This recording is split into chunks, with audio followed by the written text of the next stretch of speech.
Hi hello வணக்கம். நான் கணபதி. எல்லாரும் எப்படி இருக்கீங்க? எஸ்எஸ்சி ஜிடி கால்ஃபர் ஆயிருச்சு. அதுக்கு யாரும் அப்ளை பண்ணாமல் இருந்தீங்கன்னா கூடிய விரைவில் அப்ளை பண்ணிடுங்க. ஏன்னா சர்வர் ரொம்ப பிஸி ஆகிக்கிட்டே வருது.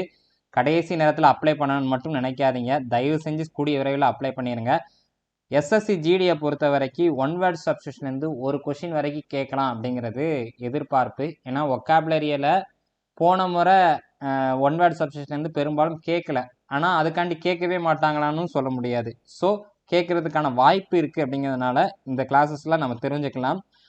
இது அத்தனையும் பார்த்தீங்கன்னா ப்ரீவியஸ் இயரில் தெரிஞ்ச கொஸ்டின் தான். இதுக்கு சின்ன சின்ன ஷார்ட்கட் சொல்லி நீங்கள் ஞாபகம் வச்சுக்கிற மாதிரி நான் சொல்கிறேன். வாங்க கிளாஸ்க்குள்ளே போகலாம். ஒன் வேர்ட் சப்ஸ்டியூஷன்னா என்னன்னு பார்த்தீங்கன்னா ஒரு பெரிய வாக்கியத்தை நம்ம ஒரே வார்த்தையில் சொல்ல முடியும். அதுதான் ஆங்கிலத்தில் இருக்கக்கூடிய ஒரு சிறப்பு. அப்படி பார்க்கையில் நம்ம ஃபஸ்ட்டு என்னன்னு பார்க்கலாம். ஃபஸ்ட்டு பாருங்க. ஓகே, ஃபஸ்ட்டு இப்போ சொல்கிறாங்க examination of the dead bodies அப்படின்னு சொல்கிறாங்க. அதாவது அதாவது டெட் பாடிஸ்லாம் இருக்கும்ல, இறந்து போனவங்களுடைய உடல்களை ஆய்வு செய்வது என்ன சொன்னால் தமிழில் பிரேத பரிசோதனை அப்படின்னு சொல்லுவோம். அந்த பிரேத பரிசோதனைக்கு இங்கிலீஷில் என்ன அப்படின்னு பார்த்தீங்கன்னா ஆட்டப்சி அப்படின்னு சொல்லுவாங்க.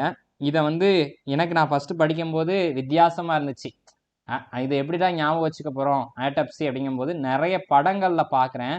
ஆட்டப்சி ரிப்போர்ட் என்ன சொல்லுச்சு அப்படின்னா அந்த ஆட்டப்சிங்கிறது டக்குன்னு அந்த படத்தில் கடந்து போயிடுது. அதை நம்ம திங்க் பண்ணவே மாட்டேங்கிறோம். நீங்கள் ஏதாவது ஒரு படத்தை எடுத்து பாருங்கள், பிரேத பரிசோதனை சீன் வரும்போது ஆட்டப்சி அப்படின்னு சொல்லுவாங்க. ரைட்.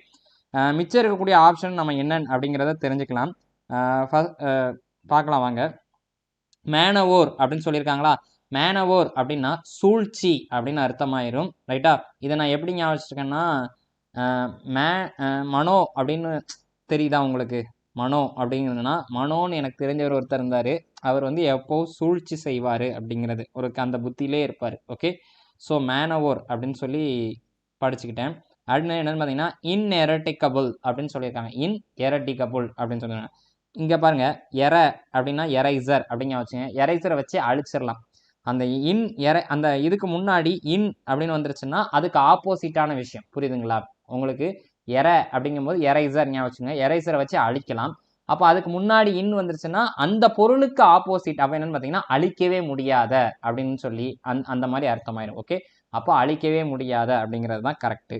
அடுத்து ப்ரோலாக் அப்படின்னா என்னன்னு பார்த்தீங்கன்னா ஒரு கட்டுரையோ ஒரு ஏதோ பேசுறீங்கன்னா முன்னுரை சொல்வீங்கல்ல, அந்த முன்னுரை அப்படிங்கிறதுக்கு இங்கிலீஷில் என்னன்னு பார்த்தீங்கன்னா ப்ரோலாக் அப்படிங்கிறது தான் அர்த்தம். அடுத்து பார்க்கலாம். அடுத்து என்ன பார்த்தீங்கன்னா equally skilful with each hand அப்படின்னு சொல்லியிருக்காங்க. என்ன சொல்ல வராங்கன்னு பார்த்தீங்கன்னா ரெண்டு கையையும் சமமாக பயன்படுத்துவது அப்படிங்கிறது தான் சொல்ல வராங்க. இரு கைகளையும் சமமாக பயன்படுத்துவது அப்படின்னா ஆம்பிடெக்ஸ்டரஸ் அப்படின்னு தான் சொல்லுவாங்க. ஸோ ஆம்பிடெக்ஸ்டரஸ் தான் சரியான ஆன்சர். இதை எப்படி ஞாபகம் வச்சுக்கலாம் அப்படின்னு பார்த்தீங்கன்னா இரு கைகளையும் நம்ம பூஜை பண்ணும்போது தான் பயன்படுத்துவாங்க. பூஜை பண்ணுறது வந்து யாருன்னு பார்த்தீங்கன்னா இந்த ஒரு கம்யூனிட்டி பண்ணிட்டு இருப்பாங்க.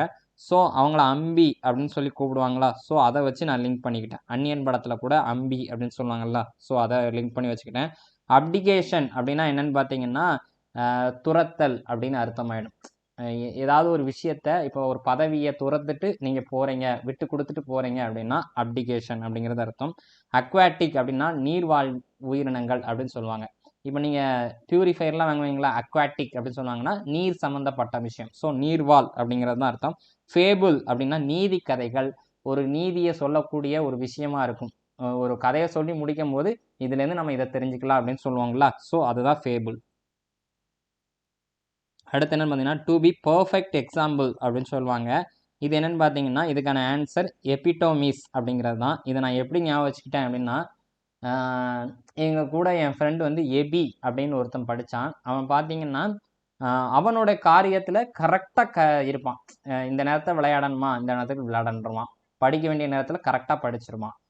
அந்த மாதிரி இருப்பான். வேலைக்கு போகணுங்கும்போது அவன் சிவில் இன்ஜினியர் தான் போகிறேன் அப்படிங்கிறதுல தெளிவாக இருந்தான். ஸோ இந்த மாதிரி ஒரு பர்ஃபெக்ட் எக்ஸாம்பிளாக அவன் இருந்தாங்கிறதுனால ஸோ எபிட்டோமிஸ் எபி அப்படிங்கிறது ஞாபகம் வச்சுக்கிட்டேன். இம்ப்ராக்டிகபிள் அப்படின்னு சொல்லியிருக்கிறாங்க. இம்ப்ராக்டிகபிள் அப்படின்னா என்னன்னு பார்த்தீங்கன்னா ப்ராக்டிக்கல் அப்படின்னா நடைமுறைக்கு தகுந்தாப்புல. அப்போ இன்னு இந்த மாதிரி முன்னாடி ஒரு வார்த்தை வந்துருச்சு அப்படின்னாலே அதுக்கு ஆப்போசிட் அப்படிங்கிற பட்சத்தில் நடைமுறைக்கு உகந்தது அல்லாதது தான் இம்ப்ராக்டிகபிள் அப்படின்னு சொல்லியிருக்கிறாங்க. ரைட்டா? அடுத்து எருடிட் அப்படின்னா என்னென்னு பார்த்தீங்கன்னா புத்திசாலித்தனம், அதுவும் இல்லை. ஸோ அடுத்து என்னென்னு பார்த்தீங்கன்னா ப்ரொஃபைலை பற்றி உங்களுக்கே தெரியும். ஸோ இதை தெரிஞ்சுக்கலாம். எருடிட்னா எப்படிங்கிறது பார்க்கும்போது எருடிட் அப்படிங்கும்போது இரவும் பகலும் அப்படிங்கிறது. இரவும் பகலும் படிக்கிறவன் தான் புத்திசாலியாக இருப்பான். ஓகே. அடுத்து constant effort to achieve something அப்படின்னு சொல்லியிருக்காங்க.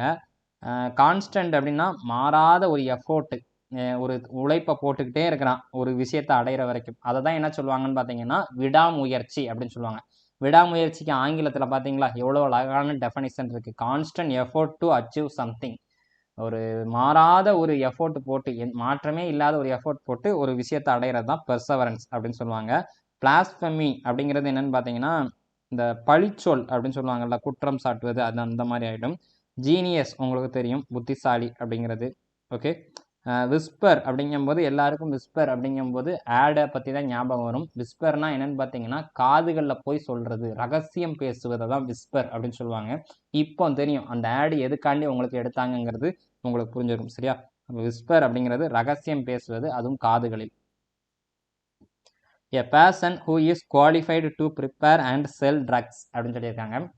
ஒரு மனிதன் என்னதுங்கன்னா ஒரு போதைப் பொருளை விற்கிறதுக்கு தயாராகான், இல்லைன்னா அதுக்கு குவாலிஃபை ஆயிருப்பான் அப்படிங்கிறதுனா என்னன்னு பார்க்கும்போது நமக்கு பார்த்தோன்னே தெரிஞ்சலாம் ட்ரக்கிஸ்ட் அப்படின்னு சொல்லலாம். ரைட்டா? போதைப் பொருள் விற்பனையாளர் தான் ட்ரக்கிஸ்ட் அப்படின்னு சொல்லலாம்.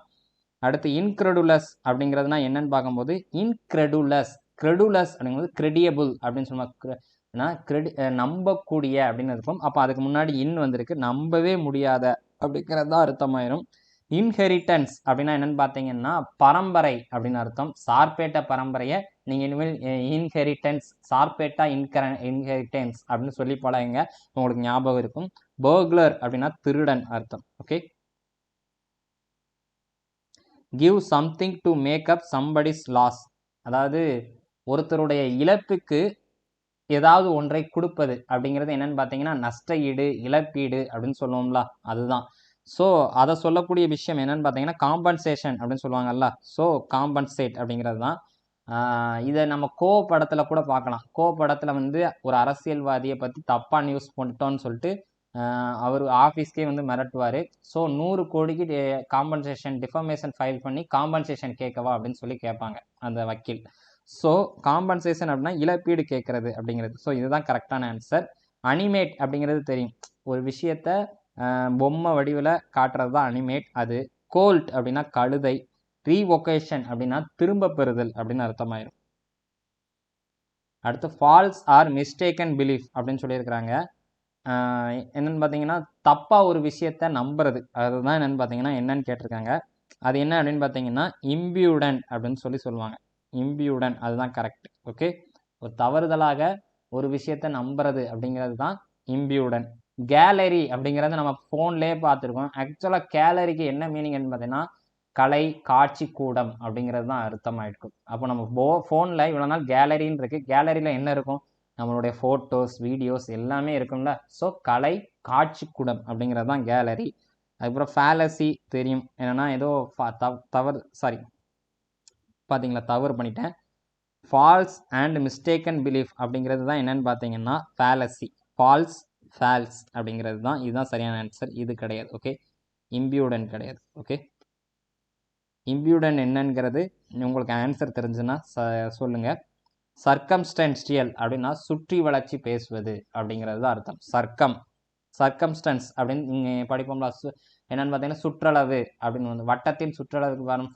இங்கிலீஷில் என்னென்னு பார்த்தீங்கன்னா area, circumstances of the circle அப்படின்னு சொல்லுவாங்க. ஸோ சர்க்கம் அப்படின்னாலே சுற்று, அப்போ சுற்றி வளைச்சி பேசுறது அப்படிங்கிறது அர்த்தம். அடுத்து ஒன் ஹூ கால்குலேட் ப்ரீமியம்னா என்ன அப்படின்னு பார்க்கும்போது எந்த ஒரு விஷயமும் ஆகட்டும் அதனுடைய புள்ளி விவரங்களை ஆராய்ந்து பகுப்பாய்வு செஞ்சு அதுக்கப்புறம் செயல்படக்கூடியவர்களை தான் என்னன்னு சொல்லுவாங்க அப்படின்னு பார்க்கும்போது ஆக்சுவரி அப்படின்னு சொல்லுவாங்க. அப்போ நீங்கள் இப்போ ஒரு தொழில் ஆரம்பிக்க போகிறீங்க, அந்த தொழிலை பற்றினுடைய எல்லா புள்ளி விவரங்களையும் ஆராய்ந்து தொகுத்து இதை எதெல்லாம் பண்ணணும் எதெல்லாம் பண்ணக்கூடாது அப்படின்னு சொல்லி ஒரு கால்குலேஷன் போடுறீங்கல்ல, ஸோ நீங்கள் எல்லாருமே ஆக்சுவரி ஆயிடுவீங்க. ஓகே. அடுத்து 9th ஒன் பார்த்தீங்கன்னா which spreads by physical touch or contact அப்படின்னு சொல்லுறாங்க.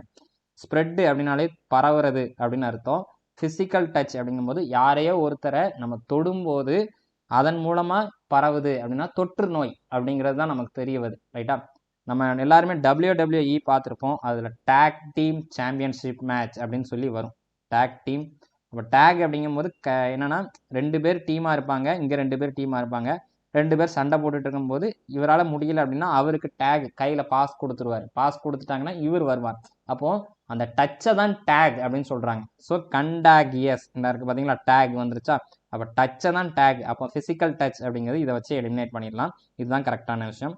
இன்ஆடியபிள் அப்படிங்கிறது கேட்க மாட்டேங்குதுங்கிறது அர்த்தமாக இருக்கும். காதுகளால் கேட்க முடியாத. ஆடிபிள்னா கேட்கக்கூடியது, அன்ஆடியபிள்னா கேட்க முடியாத. ஹானரரி அப்படிங்கும்போது ஒரு நேர்மை அப்படிங்கிறது அர்த்தமாயிரும். டாக்ஸிடெர்மி அப்படிங்கும்போது தோள்களை பதப்படுத்தி அதை அனுப்பி வைக்கக்கூடிய வேலையை செய்யக்கூடியவங்களை தான் டாக்ஸிடெர்மி அப்படின்னு சொல்லுவாங்க. அதுக்கப்புறம் not definitely R clearly expressed. ஒரு விஷயத்த ஒழுங்காக வெளிப்படத்தில் அப்படிங்கிறது என்ன சொல்லுவாங்கன்னு பார்த்தீங்கன்னா தெளிவற்ற நிலை அப்படின்னு சொல்லுவாங்க. தெளிவற்ற நிலையை என்னன்னு சொல்லுவாங்கன்னா இன்எக்ஸ்பிளிக்ட் அப்படின்னு சொல்லுவாங்க. ரைட்டா? எக்ஸ்பிளிட் அப்படின்னா எக்ஸ்பிரஸ் பண்ணு அப்படிங்கும்போது எக்ஸ்பிளிக்ட் அப்படிங்கிற மாதிரி ஆயிரும். அதுக்கு ஆப்போசிட்னா இன்னு சேர்த்துருக்குறாங்க. ஸோ தெளிவற்ற நிலை. சரியா? ரைட். அதுக்கப்புறம் நிம்பிள் அப்படின்னா என்னன்னு பார்த்தீங்கன்னா வேகமாக அப்படின்னு அர்த்தமாயிருக்கும். வேகமாக ஒரு விஷயத்த பண்ணா நிம்பிள் அப்படின்னு சொல்லுவாங்க. நியூஸ் அப்படின்னா கயிறு. ரைட்டா? நியூஸ் அப்படிங்கிறது கயிறு. ரைட்டா? இன்னைக்கு நிறைய ஒன் வேர்ட் சப்ஸ்டியூஷன் 10 தான் பார்த்துருக்கோம் நினைக்காதீங்க. நிறைய ஆப்ஷனுக்கு நம்ம அதையும் பார்த்துருக்கோம். அதுவுமே நமக்கு வந்து எஸ்எஸ்சியை பொறுத்த வரைக்கும் கேட்ட ஆப்ஷன் தான். ஸோ அதையும் தெரிஞ்சுக்கிட்டோம். அடுத்தடுத்த கிளாஸஸ் நம்ம டேப் சென்டர் சேனலில் வந்துட்டுருக்கோம். மறக்காமல் டேப் சென்டர் சேனல் சப்ஸ்கிரைப் பண்ணிக்கோங்க. மாணவர்கள் அனைவரும் மத்திய மற்றும் மாநில அரசு பணிகளை பெறுவதற்கு தென்காசி ஆகாஷ் ஐஏஎஸ் அகாடமியின் அன்பான வாழ்த்துக்கள். தேங்க்யூ.